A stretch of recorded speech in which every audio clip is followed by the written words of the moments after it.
Requesting connection. Established. Encrypted. We're live. The show you've been asking for. Advice, technology, and community. Linux first, all others second. This is Ask Noah.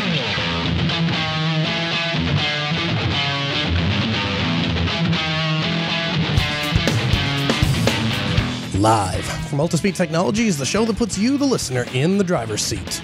Because you are the content. The phone lines are open to be a part of the program. It's a free call, 1-855-450-NOAH.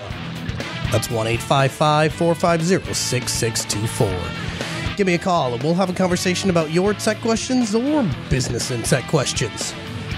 Linux advocate, above all else, small business owner, and now host of the only radio show dedicated to you, the listener. Welcome to the Ask Noah Show. I am your host, Noah J. Chalaya. So good evening to you all, and I am happy to be here on the air with you guys tonight. I want to kick off the program this evening with a truly fascinating article put out by our friends over at Tech Republic. Now, they put this article out in a very succinct way that outlines the exact same message that I have been trying to share with all of you since episode 1 of the Ask Noah program. And that is this, that while there may be some uphill battles using free and open source software, there are even bigger systemic problems with the proprietary operating systems that we just carte blanchely accept for some unknown reason to me. All right, let's get into this headline. WannaCrypt makes an easy case for Linux. Ransomware is on the rise. On a single day, WannaCrypt held hostage over 57,000 users worldwide, demanding anywhere between $300 and $800 in Bitcoin. Don't pay up, and you'll not be seeing your data again. If there ever was a time for Linux to shine on the desktop, it's now. Now, I know, eyes are being rolled at the cries of this again, bouncing around the entire internet, but just hear me out. This particular ransomware was nasty, and not just in the scope of design, but consider this. WannaCrypt possesses the capabilities to spread itself. WannaCrypt exploits a known vulnerability in Windows. WannaCrypt uses the SMB protocol, which is often unfiltered within corporate networks. The tools behind WannaCrypt, that is, Eternal Blue and Double Pulsar, originated from within the NSA. Computers in over 150 different countries were affected, including machines within FedEx, Renault, Telefonica, as well as hospital computers across Europe. The above knowledge and more can be found reported in just about anywhere, as well as the story behind the man who stopped the new infections. The thing is, WannaCrypt isn't the first of its kind. In fact, ransomware has been exploiting Windows vulnerabilities for a while. The first known ransomware attack was called AIDS Trojan, and that injected Windows machines back in 1989. It injected a particular type of attack that switched the autoexec bat file, and the new file contained the amount of times that the computer had been booted. When the machine had reached a count of 90, all of the file names on the C drive were then encrypted. The article goes on to say that the important question here to ask is this: have there been any ransomware attacks in the Linux desktop? And the answer is no. With that in mind, it's pretty easy to draw the conclusion that now would be a great time to start deploying Linux on the desktop. I can already hear the tried and true arguments. The primary issue is software, and I will counter that argument by saying this. Most software has migrated either to software as a service or to the cloud. The majority of work that people do these days is via a web browser, a Chrome, a Firefox, an Edge, a Safari, with very few exceptions. SaaS doesn't care. With that in mind, why would you want your employees and staff using a vulnerable system? And again, I think this is where this article really starts to drive home a point. The author really starts to make the rubber hit the road. He says, consider this. If you had an employee that worked in a critical position out in the field, and you provide their transportation, would you have them driving a vehicle with a known issue? Say, for example, that you knew a vehicle had a cracked engine block or a cracked frame. At any moment, this vehicle could suffer a catastrophic failure. At best, that would cause the employee to lose a day's work, and at worst, it would endanger the employee's life. Would you willingly and knowingly send that employee out into the vehicle? No, you wouldn't. Apply the same analogy to your staff computers. Why would you willingly expect your staff to work with a platform that has suffered from vulnerabilities for years, known to lead to such exploits, such as WannaCrypt? Vulnerabilities that at best cause said employees to lose a day's work, and at worst, dox said employee or negatively impact your bottom line. The difference here is that you would be and are willing to deploy systems that with literally nothing more than a malformed URL, they can be compromised. Again, 1-855-450-NOAA, 450-6624. Give us a call. I'm taking your questions this hour. Business questions, business and tech questions, or if you want to talk about malware. A huge prop to Jack from the Tech Republic for this fantastic piece. And the piece is actually much longer. I highly recommend you read the entire piece. It's linked in the show notes. Now, usually, I would just take a few snippets from the article, and then I would elaborate from them, and I would explain. But in this particular case, what I found as I'm going through this article is that Jack is literally saying everything that I would say about his own article. In fact, I've reached out to Jack to ask if he'd be willing to come on the Ask Noah show for an interview. Him and I apparently are cut from the same cloth. We need to stop living in this fantasy world that Windows or Mac OS are quote-unquote easier, because they're not. Are there certain aspects that are easier? Yes. But are there certain aspects like, losing all your data to ransomware that are drastically more painful? Yes. That leads me to my latest kick this week, because Linux, while great, is not going to solve everything. For example, I don't have a Windows machine or a Mac OS machine at my house. Now, that's going to come as a huge shock to some of you, but I wish that meant that my data was safe from these problems. Unfortunately, it doesn't. But Noah, you just read an article that said that Linux has never been victim to ransomware. Yes, Linux itself has never been infected. That doesn't mean that files stored on Linux systems, or in my case, FreeBSD, hasn't been affected by a rogue Windows machine. Now, my files are stored on a FreeNAS server that has a Samba share. And being the paranoid freak that I am, I don't just have like 2 separate VLANs. I have 2 entirely separate physical networks at my house. One for me and my civilized family, and one for all of you macOS Windows using infected goobers. But have I ever given access to my primary network to somebody who was visiting to, throw a file on my file server for some reason? Or have I ever wanted to give them data on their computer? Absolutely, I've done that. And, do I have any sort of Chalaya house security policy to ensure that their slimy infested Windows or Mac computers don't have any malware on them? No, not really. If I see a bunch of things popping up on the desktop and, ads to increase body organs, maybe I think twice, but, for the most part, no. So what's my answer to all of these issues? What's my answer to the problem, and what should your answer be? A good backup plan. Because, and I'll level with you here, ransomware is really nothing more than a punishment for the unprepared. There's a saying, when the tide goes out, you can tell who's skinny dipping. And the same is pretty much true of your data. If you have a good backup plan in place, then the worst thing that you're ever going to experience is you have to reinstall your OS, and then you restore your data. And in fact, if you're using Linux, then you can skip the whole reinstall your OS part, because, as we've established, your Linux box is unlikely to become infected in the first place. You just may have lost some data. Not really lost data, but, certain data may have been compromised, and you may have to restore from a backup. My backup strategy has undergone some changes recently, and I want to preface this by saying what I'm about to talk about is not the entire backup plan. It's simply the first step. It's the first tier. It's step one in a series of many. So let me say that again for clarity. What follows is not an entire backup plan. If you do only this, you are still going to probably lose data. And this is just the first step of the process. Although I will say this. This first step will prevent certain kind of failure. So there is that. Now, this is the first step for 2 reasons. Aside from a disaster recovery, it makes day-to-day life easier. So even if you haven't considered backup yet, even if you're not looking at backup, this will improve your life. And like I said, this will actually save you from certain types of failure. And I will get to exactly what those are, where it can be used as a form of backup. Well, what am I talking about? I'm talking about file synchronization.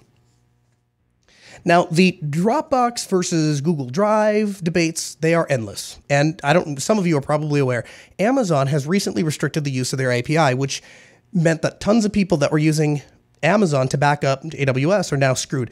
I actually was using this where if you have an Amazon Prime membership, you got a deal where they gave you an API key and it was designed to back up your photos, unlimited photo libraries to the Amazon cloud, but they had an API key and there were some scripts that you could use to back up your servers. So I did what any geek would do and said, Amazon is giving me unlimited data, I will use it. And I used it for a lot more than photos. But that has now come to an end, at least temporarily, until they get their stuff worked out. There's, of course, things like OwnCloud, and there are things like Nextcloud. But as many of you have experienced firsthand, as have I, weird file copying issues bite you every once in a while. And I mean, to be fair, I haven't had any of these issues in over a year now with the latest version of Nextcloud, but be that as it may, I got burned at one time and they're still using that whole PHP thing on the back end, and it makes me a little wary. I've tried BT Sync, I've tried sync things. They're okay, but I guess the first thing that turns me off is this whole idea of like this local web server. So I have to control everything, by opening up Firefox and visiting my own URL, and then it runs this little mini web server. And I know that so my problem is that there's no little applet that I can just see what the system is doing. And I know that there are extensions and other things that you can install and ways to get around this problem, but blah. I just want something easy, simple, straightforward, and cost effective. I just want to open up an app, sign into my account, have all my data come down. Sounds a lot like Dropbox, right? So let's talk about the most common syncing solution that I've seen highly praised. And I mean, by highly praised, I mean that people at System 76 use it, people at Jupiter Broadcasting use it. I have used it. Like it is very prevalent throughout the open source community, and that is Dropbox. Now, I'll be the first to admit, Dropbox is actually pretty cool. Jupiter Broadcasting uses Dropbox for all of its production stuff, and it's very, very convenient to just sit down at a brand new box, sign into a magic account, and voila, files appear. Basically, Dropbox turns into like this black hole of data, and you just need a tiny fraction of that on certain machines. So I'll give you an example. When we did the broadcasting machine, I was sitting there and I'm like, oh man, Chris, how are we going to get all these assets on there? We need frames and we need, sound files and we need transitions and we need artwork and we need all this. How are we going to get all this stuff? How's this all going to work? And he just sits down and he puts in his username and he puts in his password. Well, actually, then he screwed around with a bunch of his security stuff because it takes him like an hour to sign into anything. But after we got through all that, all of the data just like appeared onto his computer. It was really kind of mind-boggling that we had gone from one machine that he literally had not touched since 2013, and now all of a sudden we sit down in 2017 and he just signs in and all of a sudden all the stuff just magically appears. Basically, he uses selective sync, so we can choose, like, we just want the broadcast assets on this machine. So there's like this canonical place full of all of the data, and he just pulls down what he wants. And that's great. Except not exactly. And I'm not going to rehash the entire situation, pun intended, but the short of it is that Dropbox saves space by analyzing users' files before they're actually uploaded using a hash. So, for example, if another Dropbox user has already stored that file, Dropbox doesn't actually upload it a second time. It simply adds that file to the user's Dropbox. The keys used to encrypt and decrypt the files are also in the hands of Dropbox. They're not stored on individual users' machines. So those architecture choices mean that Dropbox employees can see the content of a user's files, and they could turn over those files, if they're not encrypted, to the government or to an outside organization. And when this first broke a few years ago, Dropbox actually was forced to change the wording on their site from Dropbox employees cannot access user files to Dropbox employees are not permitted to use user files. Again, 1-855-450-NOAA, 1-855-450-6624. Give me a call with your questions or business and tech questions. We're talking about file synchronization and backup today. So if you weren't aware, Dropbox is not a secure place to store your data. We have a link for it in the show notes, and you can read in further detail about what I'm talking about. But suffice to say for today's discussion that Dropbox is not a safe place to put your data if you care about it staying private. And I feel like there's a lot of miscommunication or misunderstanding. When I say private data, I am not talking about, intimate photographs of your significant other. I'm talking about architectural drawings. I'm talking about schematics. I'm talking about P&L reports. This kind of stuff is huge in the corporate espionage world. And if you don't think that there are large corporations, if there are large companies out there that have millions of dollars worth of data, and then they have some employee that is using Dropbox to make his life easier without necessarily cleaning with their IT department, you are sadly mistaken. You should think again. Let's say, though, for the sake of argument, that you don't care about privacy. Maybe it's just pictures of your kids that you're gonna upload to Facebook anyway. So if a Dropbox employee wants to have pictures of my kids, well, they are pretty adorable. I can make their life better. Go forth and steal my pictures. Let's say that's your, mentality. Let's talk about the cost. As of today, the 22nd of May, 2017, for a personal account with 1 terabyte of storage, you are looking at $8.25 per month. Now let's say you're Altispeed Technologies and you have a team of employees that you need to share data with one another. You can't just have one account. I mean, I guess you could, but it kind of defeats the purpose of file synchronization if everyone is using the same credentials, logging into the same account, and, So you need to use their team accounts. Now that's $12.50 per month per user per month. And that gets you up to 2 terabytes of space. So to me, 2 terabytes is enough space for most things that you're going to be doing. I mean, you start getting over 2 terabytes of data, and it's like, how many machines can I actually sync all that to anyway? But we at Altispeed Technologies, for example, we have 7 team members. That's going to cost me over $1,000 a year. That's $1,000 every single year just to store 2 terabytes of data. Mind you, I can buy a 4 terabyte Western Digital Red for like $140 on Amazon, right? And let's just say, oh, well, Amazon or whatever, Dropbox backs all my stuff up. Okay, fine, I'll buy 2. I'll buy 4. You know what I mean? The cost effectiveness there to store 2 terabytes of data is it's absurd.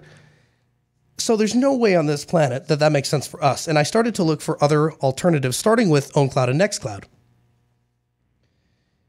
Now, all of the issues I've had with Nextcloud and OwnCloud over the past seem to have been resolved. And so if you want to go that route, good luck. Let me know how that goes for you. Personally, I'm still a little bit uncomfortable with the way that CSync works, and I'm still uncomfortable with the fact that they have a PHP backend. Additionally, I've seen a ton of progress on the quote-unquote cloud side of things.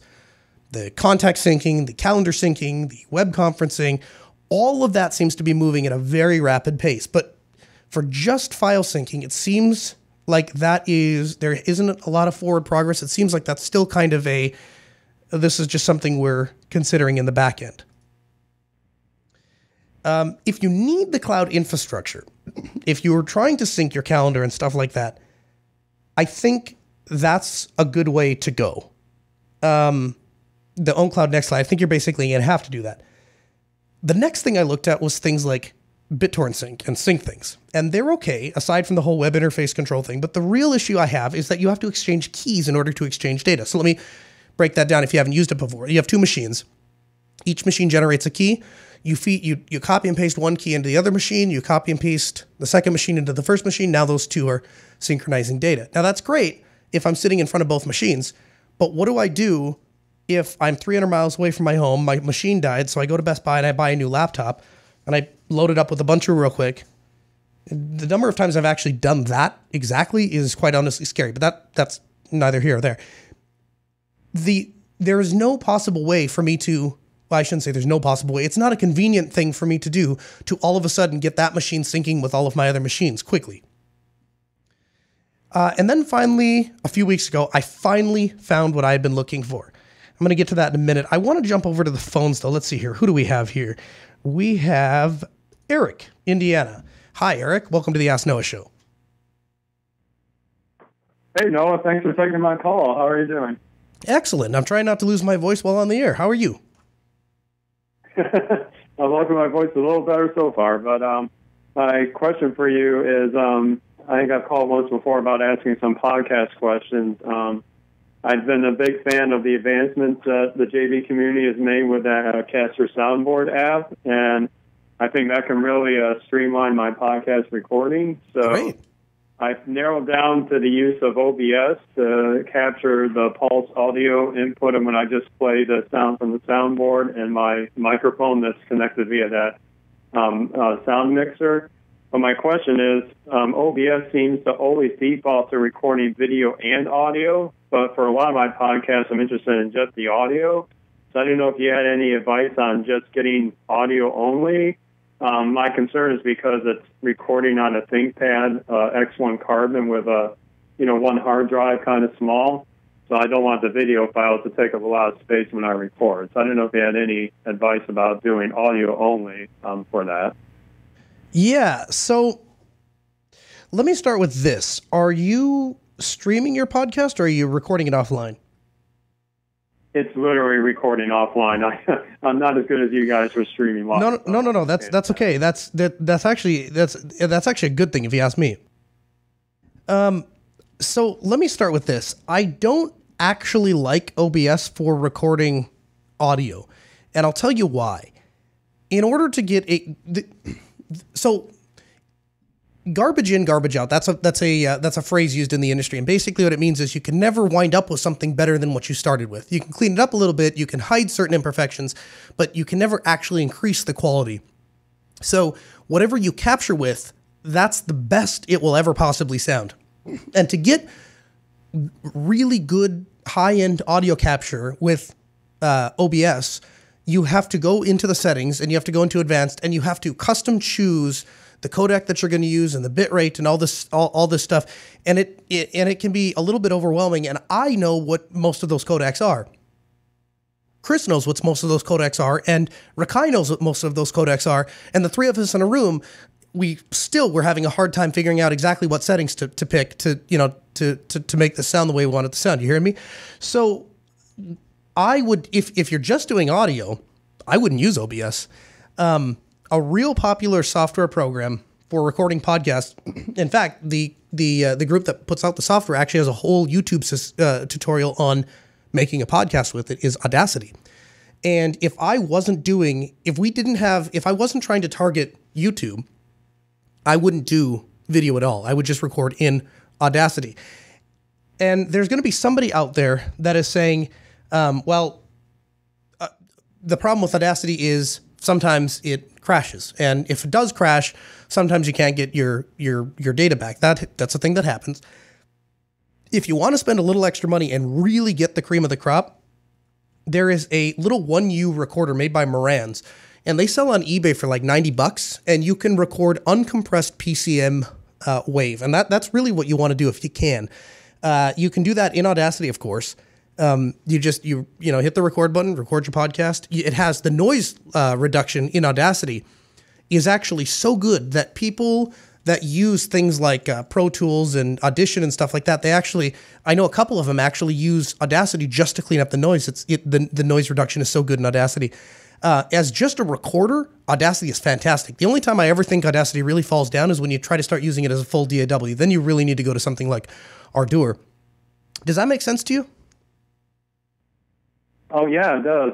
Actually, I should have mentioned earlier, I've been using Audacity basically up until this point, but I couldn't figure out how to do the pulse audio input from the soundboard and my microphone that's connected to the mixer at the same time. Okay. Maybe I'm just not looking at the settings right, but I'll look again. Well, So you're going to have to do some sort of software mixing in order to get that to work.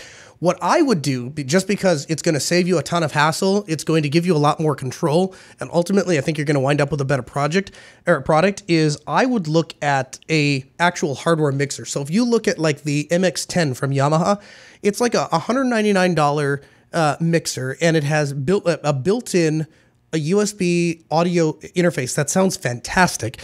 The microphone inputs have built-in compressors, so you have a comp right there on the board itself. Just a fantastic little board. And the thing that Yamaha does that I really think is really forward-thinking is, like Slider I don't know, 9 or 10 or something like that towards the right-hand board, there's a button. And if you push the button, it goes to inputs 9 and 10. If you push the button again, it turns into a USB slider. So it takes basically what the output of your or your computer is coming over USB and puts that into your headphone mix. So you can say, like, if you're doing like a Skype call and you want to listen to the person that's coming back to you, but you don't want their voice to be included inside of the recording, with this little $199 box, it does everything. You can put the soundboard in one channel, you can put your microphone in the channel, you can do a compressor, you can do a Skype thing. And people in 2017, and Chris and I were talking about this the other day, people that are starting podcasting today will never understand how good they have it, because 5 years ago, a compressor alone would have cost you $300. A mixer would have cost you $500. A digital audio converter would have cost you another $500. And then this mix minus thing to get one with an auxiliary send would have been an extra $100 on top of that. And I mean, you're talking about like $1,000 worth of equipment, and today Yamaha packages that up and sells it to you in a box that will work natively right out of the box with Ubuntu, with any Linux distro really. For $200, I can't get over it. It's absolutely crazy for me. Alan is calling. Next door, Minneapolis neighbor. Hi, Alan. Welcome to the Ask Noah Show. Hi, Noah. How are you? Excellent. How can we help today? Well, I'm getting out of communications with the military, and I just want to know if there's some kind of way that I could translate that to sysadmin work. I've been a very long time user of Linux. I'm sorry, I missed it. What are you trying to translate into system administration work? Yeah, so I'm getting out of military communication work. Oh, military communication. Okay, yes. Oh, thank you very much for your service. We really appreciate it. Oh, not a problem. Okay, well, how do you translate that into IT administration work? Well, the first thing I would do is because of your service record, I would go and look for opportunities specifically for veterans. There's a lot of programs out there. There's a lot of companies that are going to show preference to people that have served our country. There are companies that are going to be owned or operated by other people that have been in the service, and so that's a great step because you have a networking opportunity there. The second thing I would do is, and I'm always a big fan of this, is walking into a place. A small business, a coffee shop, whatever, and saying, you know what, give a demo of your services. Say, let me come and fix X for you, or do 4 hours of work for free, or something like that. And then you get in there, you show up before anyone is there, you leave before anyone else, you leave after everyone else leaves, and you do the best. You do such a good job that they literally can't get rid of you. And we had a person do that here, and they were our longest employee. They made themselves so stinking valuable that we just couldn't get rid of them. And if you think about it, even going back a couple of years, that's kind of how I got my start with Jupiter Broadcasting. Was I showed up at a conference, and I just made myself valuable enough that I made it harder for Chris to kick me back out the door. And giving a demo of your services, being willing to show that you can bring more value to their company than will cost them. That's almost always a surefire way in. And there's a book actually that I really like by, I think it's John Aicliffe, called Start. And it's, I think the book is called Start, doing work that really matters, or doing work that you really love, something like that. As a thank you for your service, I'd love to send you a copy for that if you can hang out on hold. Is that okay? Yeah, absolutely. Great. Well, thank you very much. I'll put you back on hold, and Sarah will get your particulars, and we'll get a copy of that book sent out to you. I think that's it's a really good resource if you're looking for kind of how to, as the book says, start a career. And it applies not just to IT system administration work, but really any kind of work. But he's got a lot of really good tips in there and stuff like that. Blue Zero is calling from we don't know where, but hi, Blue Zero. Welcome to the Ask Noah Show. Hey, Noah. Hi, how can we help?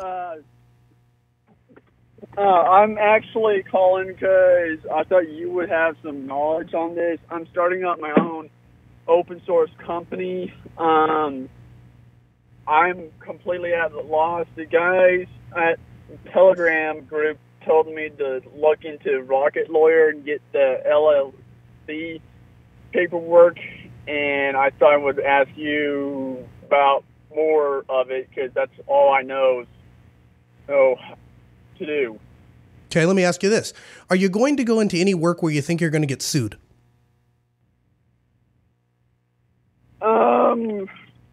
Probably yes, because it's a social media company. Okay.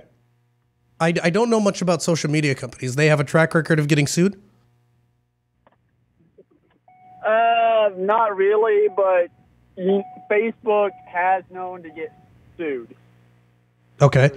You're not starting Facebook, right? No. I'm handling people's Facebooks and Twitters. Okay. I don't know. I mean, so I tell you what, if you really believe that if you really think there's a good opportunity that you're going to wind up with litigation, yes, go ahead and do the LLC. Go ahead and, or Type S Corporation, something like that. I will tell you, the only thing that filing an LLC or a Type S is going to do for you is give you what they call the corporate veil, or protection from liability. It is not going to help you with taxes. There's a common misconception that if you file an LLC, no, both have flow through taxation. You're not going to wind up with any tax benefit. What I would suggest for most people, and I might even really consider this if I were you, unless you're sure you think there's a real liability here, is start with just walk down to whatever bank you bank with and walk in and open an account, Blue Zero doing business as, or DBA XYZ, whatever the name of your business is. And you open that account, and every dollar that you make with your business, you put into that account. And the only checks you write out of that account are checks that are directly for your business, things that directly you need to spend to do your business. It's as if you have been hired by your own company and you have to turn in an expense report every month, and your boss is going to look at it and you have to justify every one of those expenses. By the way, you're going to save receipts for everything that you spend. At the very end of the month, all the money that went in there was the money that you received minus the amount of money that you spent. What's left in the bank account, by very definition, is profit. You're going to take the remainder of that money and you're going to write yourself a check for whatever it is that you want. You can take it all out if you want. And then you're going to set aside 25% of that money, and you're going to put that money into a completely separate savings account. This is, again, out of your business. So you've taken it out of the business. Now you're going to set 25% aside. And that's what you're going to use to pay your taxes, because you're going to pay estimated quarterly taxes. If you get big enough, you're going to have a tax. And 25% should cover you up to, I don't know. You'd have to talk. I'm not a tax professional. I don't play one on TV. But if you're under, we'll say $75,000 a year, 25% should probably cover you. Put 25% away. Now you can spend the money, you take it home, you do whatever you want with the rest of it. When tax time comes, you go back to this account that you've set aside 25%, and you pay your taxes off. Now, if you decide to do an LLC or a Type S Corp or Type C Corp, whatever, you're going to pay every year. You're going to pay to file the paperwork. Then you're going to pay to tell the state that, it's still in existence and all of this. And what you need to do is you need to do all of the same things I just outlined, as in putting the money into the account, make sure you only take business expenses out, this kind of thing.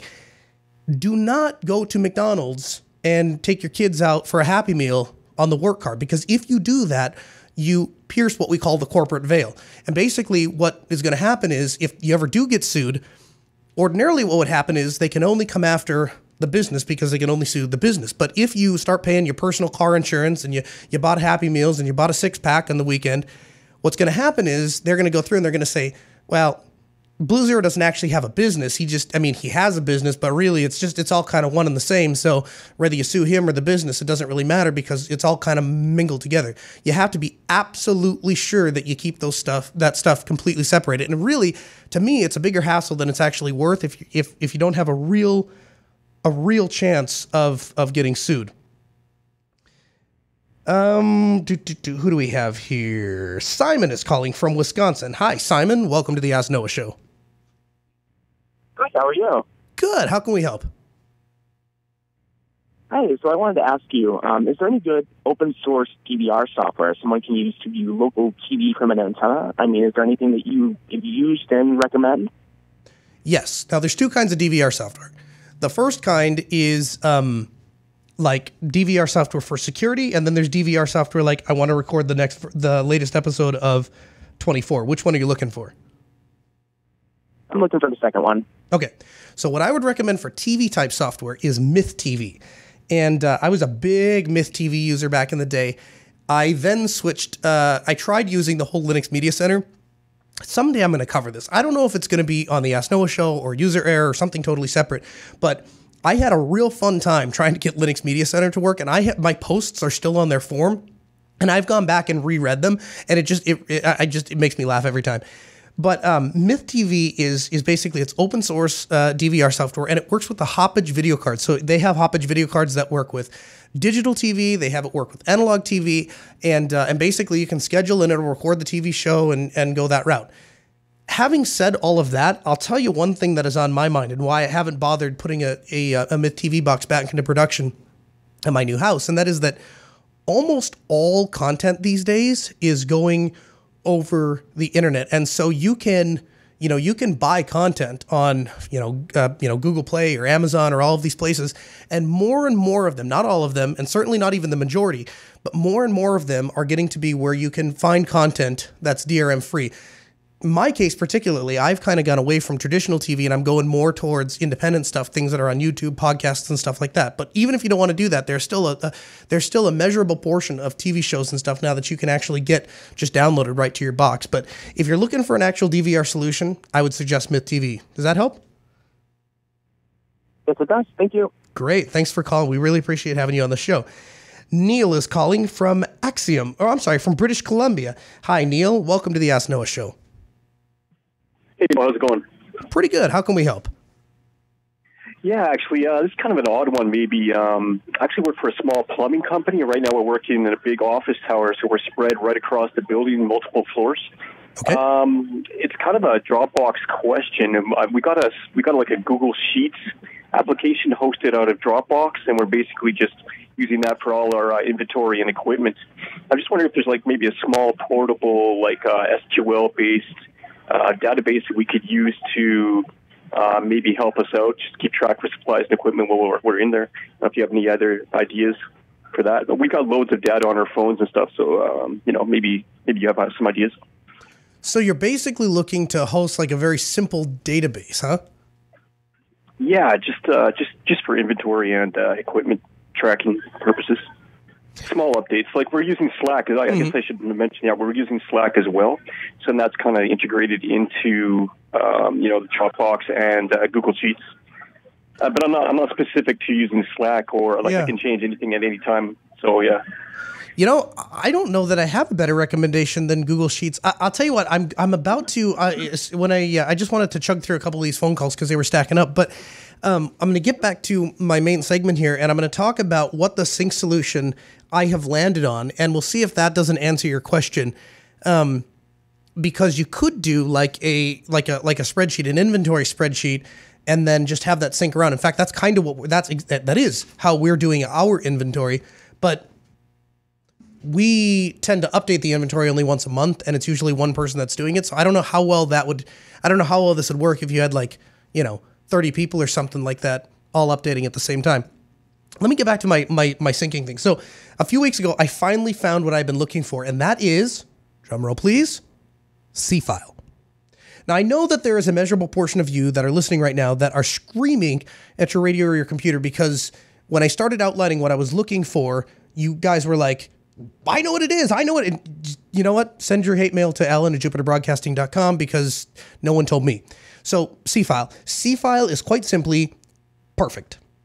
First of all, I found the mother of all install guides. And usually when I do a how-to or talk about how I did something, I never actually give credit to the original install guide because usually it's not one that helps me. I have to piece 7 of them together, and I get super upset that people put out install guides and they'll put it out for a specific version. Seafile 6 on CentOS 7. And then they don't, somehow something changes and nobody bothers to fix their guide. It just kind of drives me nuts. But then again, it's on the internet, it's free, so who really can I complain to? But this particular guide is fantastic. In fact, it's so good, I think you could make a script out of it. And so we're going to have the guide linked in its original entirety in the show notes for you, and a huge thank you to the guy who wrote that. But basically, you install the Seafile server on a server of your choice, and the first time I did it, I tried it on DigitalOcean, because if you want to spin something up fast, that's where you do it. And the thing that makes syncing really great the thing that makes syncing hit home, and we kind of talked about this already, is that whole black hole canonical source of data where I can just trust that anything I throw endlessly on the server, it will just take it and then it will just be there. And if I ever need to pull it down, I can go search for it. And then once I tried it for a couple of weeks and realized, yeah, this is really working. I should actually put this into production, see how it works. I bought one of those 1U pizza box half-depth rack servers from Supermicro, and I put enough drive space in the thing that I couldn't fill if I wanted to. And there are two reasons why I decided to go with a box in my rack rather than a rented server or a VPS. First of all, as previously mentioned, pure raw disk space. I could never afford the amount of disk space that I have in that thing if I was, if it was on a VPS. But the second thing is, I just really like the fact that I have a box that I can go put my hand on, and this is where my data is. It's stored in a way that if I had to pull the drives out and I had to attach them to another box and recover data, I could do that. If I wanted to take the box out of the rack and burn it and destroy all the data, I could do that. And the thing is, on a lot of servers, I'm hesitant to host them myself because if anything happens to the server, if it goes down, if something breaks, then I have to deal with the headache. But if you think about it, a file syncing server means that by its very nature, I have multiple boxes that are backing up the data because that's the entire purpose of file syncing. So Seafile right out of the box is designed with privacy in mind. So all of your files are encrypted with AES 256 before they're even transmitted to the server. So if you set nothing up, if all you do is download the compressed tar, tar thing, untar it, run the little setup script, you'll have some protection for your data. Now, the creator of Seafile, who, by the way, Jonathan Wu, I think is his name, who is an amazing community member because literally every problem I see on the internet, if I Google an issue or I Google a question, he's the guy answering it. He seems to be like omnipresent everywhere on the internet. And he really cares about his project and he really cares about being involved in the community and helping people use it. He's come out and said that personally he doesn't believe that his built-in encryption is good enough, so he recommends you use SSL. And the guide that we have linked in the show notes will walk you through exactly what it takes to generate a self-signed certificate. And of course, you could always use a Let's Encrypt certificate if you were so inclined. But personally, I get a little pop-up box that says, do you accept the certificate? And I click OK. To me, that's worth not having to renew the thing every 30 days or whatever. And the reality is that it's not like I'm going to the website a lot. I'm just using the built-in file utility. So I can accept the whole thing that says, do you want to accept the certificate? So once the server is set up, you install the client, and it's in, of course, the Arch AUR as well as a PPA, which we'll have in the show notes as well. After you install the client, you're simply prompted to log in, and you provide the server, the username, the password, and the server address. You don't have to use keys. You don't have to do any nonsense. Totally brand new machine. I can have data syncing in like 30 seconds. As for what data you want to synchronize, well, Seafile has everything split up into what they call libraries, and libraries are basically subfolders of the parent Seafile account that allow you to break up your data into organizational units. So, for example, I have an Ask Noah Show library, as well as a personal library, so I can choose to just have the Ask Noah data sync down to the computers here at the studio, whereas all of my data will sync down to my personal computers back at home. Sharing with other users on your Seafile account is it's brain dead simple. All you have to do is right-click on a library and click share, and then give them access. And you can either give them read-only access, you can give them write access. Of course, you can go in and share just a given folder. You don't have to share it with the user. You can just email them a link, and they can have access to a folder, or they can have access to, so we have a public share, for example, at Altispeed that has, general files and stuff like that for our clients, and I can just hand that link out. In fact, the very show notes that I am referring to, they were composed in Sublime Text. They are edited locally on my computer, and then they are synced up to a Seafile server where I would like it if our editor would just get them synced to his computer or pull them down, but he's big into the Google Docs. At some point, I'm going to find a way to automate it so it just pulls them out of there and syncs up to Google Drive or something like that, so I don't actually have to manually copy and paste them. But for now, that's what I'm doing. But it means I can do all my work locally on my machine, and I never have to I can access that work from anywhere without even having to think about it. The show that is being recorded right now is writing to a Seafile sync. And so when that gets done, it will just automatically exist on my Seafile server, and I won't have to stick around at the studio and manually upload that for our editor. I can either send him a link, or if he wants it in Dropbox, I'll just download it when I get home and re-upload it to Dropbox. But everything can be automated. And because it's self-hosted, it means my entire team can work on Seafile, and it's costing me $0 a month. And that means that I have $1,000 a year to buy replacement hard drives, to buy a better server, to buy a backup server. Heck, using the library function, I could even have like an essentials files library, and I could have that sync to a VPS for a few bucks a month. So if there's something I really wanted to make sure was always getting backed up to something I didn't manage, I could do that. The possibilities are like endless. And here's my only caution with Seafile. The sync indicator is not always a perfect indication of what's actually happening. So if you throw a large chunk of data, and believe me, I was trying to break it. I threw like 20 gigs at it instantaneously, and it was having a hard time trying to process that data in real time. So it gives you a percentage, and then it will get stuck. And if you're a previously burned OwnCloud user like me, and you see your data stuck at 8%, then you start to freak out, and you're like, I need to troubleshoot. But really what you find after you look at the logs is that the syncing is moving. It's working just fine. It's just not accurately updating that little indicator applet. And now that I've been using it for about a week, I can say that I stress tested the heck out of Seafile. Actually, that's an understatement. I spent the last week inventing new ways to try to get Seafile to lose data or break. And so far, we're at like NOAA 0 Seafile 50. So Seafile gets 2 thumbs way, way, way up from us here at the Ask Noah show, and I highly recommend you give it a shot.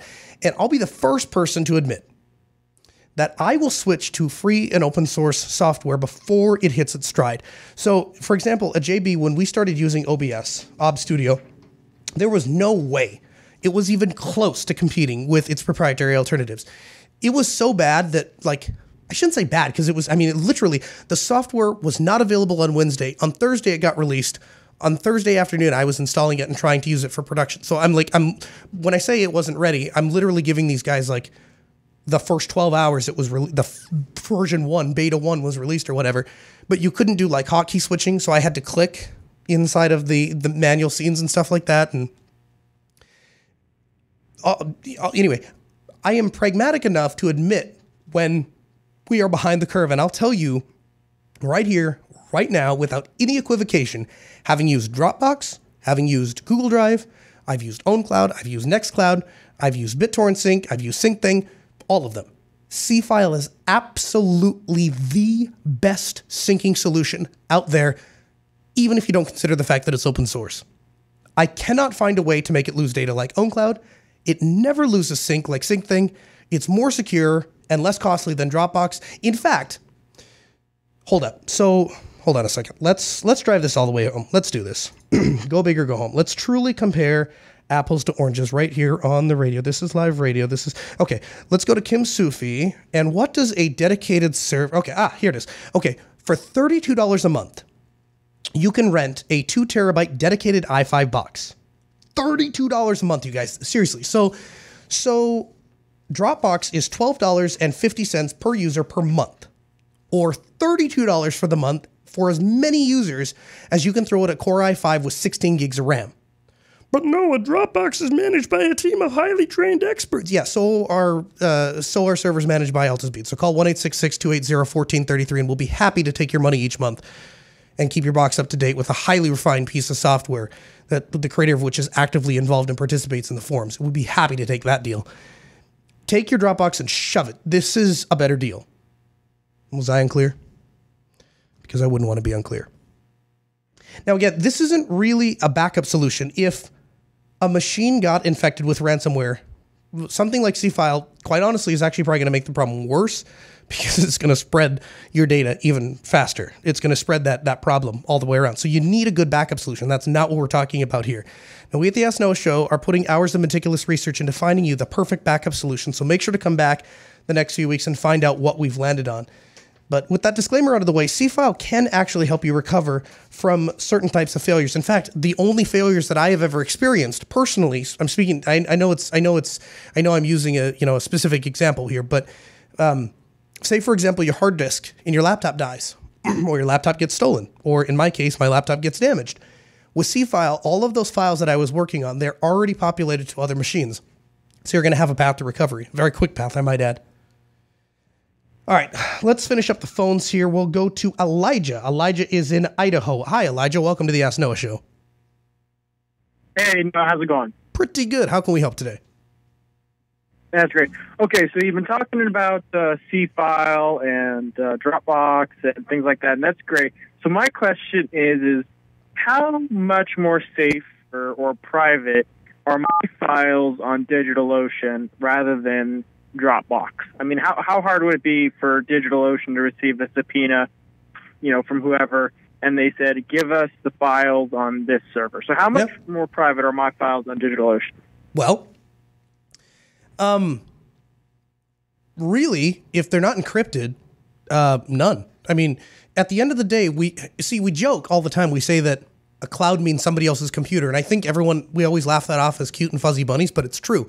Even on DigitalOcean, at the end of the day, if the court, presents DigitalOcean with a subpoena and says, we want Elijah in Idaho's data off of this DigitalOcean droplet, we know he has an account with you, give it to us. They don't have a choice but to comply. Now, you can encrypt locally on the DigitalOcean droplet, which would most likely, well, it depends, because if the machine is running, the keys are going to be in RAM, right? So if you can find a way to secure the box in such a way that they would have to power it down in order to extract data from it, then the keys would be lost. And that creates a whole nother mess, though, because then every time you boot up, you're going to have to console in and enter your encryption key. And it gets to be a huge mess.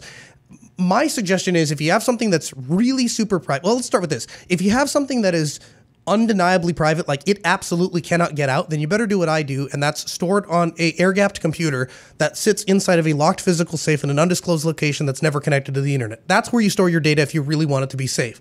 And then we use the triangle of security and convenience. We'll look at the two, security and convenience, and we decide how far we want to move down the security rung to increase convenience. So for me, the Ask Noah show prep. Okay, that doesn't really need to be on an air-gapped computer. I'm going to publish the notes at the end of this episode anyway. All of our AltaSpeed corporate documents, that's stuff that I wouldn't want to store on Dropbox, because if a Dropbox employee got bought off by, my competition or something like that, and said, hey, we'd really like to know what contracts AltaSpeed is signing next month. If we gave you X amount of dollars, would you go figure that out for us? That's a thing that could happen. That's not going to happen to DigitalOcean, most likely. Does that answer your question? Yeah, nope, that answers it. Thank you very much. Yeah, no worries. Again, if it's something that's super important to you, just keep it off the internet. Sweet Lou is calling from Pennsylvania. Hi, Sweet Lou. How are you? Hey, Noah. How's it going tonight? Good. How can we help? I just want to ask you your opinion about Facebook's guidelines being leaked to The Guardian just recently, about how they handle certain situations and whatnot. Okay, tell me about it. I've not heard this. Well, what it is that Facebook's guidelines on how to handle certain types of posts and that were leaked by somebody to The Guardian. And The Guardian wrote up about it, I think, over the weekend, maybe even on Friday. And I was able to read a little bit of it. And what does it say? I've not read it. What does it say? It's about how they would handle something like somebody's death being live streamed on Facebook and whatnot. For example, whether or not they would take the live stream down or leave it up to show as example to people as to what can happen and whatnot. Yeah. Well, I guess here's my. I don't know a lot about it, so I'm gonna have a hard time giving you any real meaningful answer, but. Suffice to say that Facebook is a privately owned company, and so what Facebook decides they want to promote or not promote or allow to be promoted on their site is entirely up to them. And if you don't like it or if I don't like it, then we don't do business with them. I have tons of things that I don't think are necessarily fair or right, but I don't really have a platform to complain on, because at the end of the day, Facebook owns Facebook, and they get to decide those things. Hey guys, if you're a newbie and you are joining us for the first time this week, we always try to carve out a section of the show for you. So if you've been wanting to try out, if you're listening to the show and you're like, hey, you know what? I do have a need for file sync, and I don't want to use Dropbox. I want to use something better. But I don't really know how to set up a server, and I looked at the guide, and there's a lot of commands, and I'm not really into, as Wimpy calls it, magical incantations. the command line. So what can I do? Well, head over to the Ask Noah Show dashboard. The Ask Noah Show dashboard is where you can find all of the resources for this show. It's where you can download previous episodes. It's where you can subscribe to an RSS feed. It's how you can send us contact information. You can watch the show live at 6 p.m. Central and on Mondays. All of that stuff is there. And if you use the contact form and tell us you want to try out Seafile, we're going to do something really cool this week. The first 5 people that send in a contact form that request to check out Seafile, as long as you give us access to a server that is set up the way we tell you to set it up, or we can walk you through how to do it on DigitalOcean, the first 5 people that do that, we will assign one of Altispeed Technology server specialists to set up Seafile for you from start to finish with a self-signed SSL certificate. Now, there's 2 ways you can do it. You can do it with a self-signed certificate, or you can do it with a Let's Encrypt. The problem with Let's Encrypt is you're going to have to renew it every, I think it's 30 days or something like that. And that process can be automated, but really you're going through a lot of extra work to, not a lot of extra work, but extra work to just not click a box when you sign into the server for the first time on your client. But the choice is going to be yours. Our technicians can do either. So head over to the AskNoahShow.com, the Ask Noah dashboard, and use the contact form and get in contact with us. Let us know that you want to try Seafile, and we will set it up for you. Now, last week I told you that we were going to have a review of the Lenovo X270 ThinkPad, my beautiful new tiny shiny laptop that I have here. In fact, just Ben, who is our producer. And, oh, by the way, I have to say thank you. So Ben, our producer, and when I asked him how he wants to be credited, he said he wants to be credited as Just Ben. So we're going to credit him as Just Ben. Just Ben is the producer of the Ask Noah Show. He sits quietly inside of his lair every time we do the show, and he's the guy that is adjusting all the audio levels and getting all the music ready and making sure that it goes out over the radio fine. And if you say bad words on the radio, he's the one that dumps you. And it's just a huge thank you to Just Ben. Just Ben actually got accepted to MIT, and due to a series of circumstances, decided going to attend university here in North Dakota, the University of North Dakota. So the Ask Noah Show gets to hang on to him indefinitely, I think, as we know it. And Just Ben got a ThinkPad P50 that he got last week, and I have the X270. So him and I were having ThinkPad love right before the show this week, and we were sitting out there and comparing it and stuff. And we did a review of the Lenovo X270 ThinkPad. It was going to get published last week, and then I got a case of the death. Like, I have not been to a doctor ever in my entire adult life. It was the first time I've ever set foot inside of a hospital. And I had a major lung infection, and so it just kind of threw off everything the rest of the week after I got off the air last week. But the video is live. It's on our YouTube channel, youtube.com/AskNoah, and it is a video that we tried to produce with YouTube in mind, not podcasting, not audio listening, specifically for the YouTube audience. So short, concise, to the point, punchy. We tried to get that for you. So go ahead and check out that review. Let us know what you think. If you like the video, please like it on the in YouTube and subscribe to our channel. We're going to have more video content coming shortly. One of the things you guys asked for is for an organization that we switch to Linux. And we actually have just started one of those processes, and I've spoken to them briefly about perhaps doing a segment for the Ask Noah Show video channel, and they are open to it. So we may have an entire little video segment on what it takes to get a company that is using all Microsoft Windows products and what the problems that they have with it and how you get them over to Linux, what that looks like. So youtube.com/AskNoah. Also, please support the JB Network. They need your help right now. There'll be links to the eBay auctions in the show again this week. They're on the Reddit from the show last week. But basically, we are selling 2 machines that we need to get rid of. And one of them is now sold. The iMac is sold, but we're still looking to sell the Mac Pro. And if you're interested, or you know somebody that's interested, we would really appreciate it. You can look at it in one of two ways. You can look at it as buying a piece of hardware that Apple is no longer making anymore, but you need it to be a real professional, or you can look at it as just supporting the network. Those links will be in the show notes. That brings us to the end of this week's show. We'll be back next Monday at 6 p.m. Central. A huge thank you to Ben, our producer, Sarah, Carl Screener, Rakai, our video editor.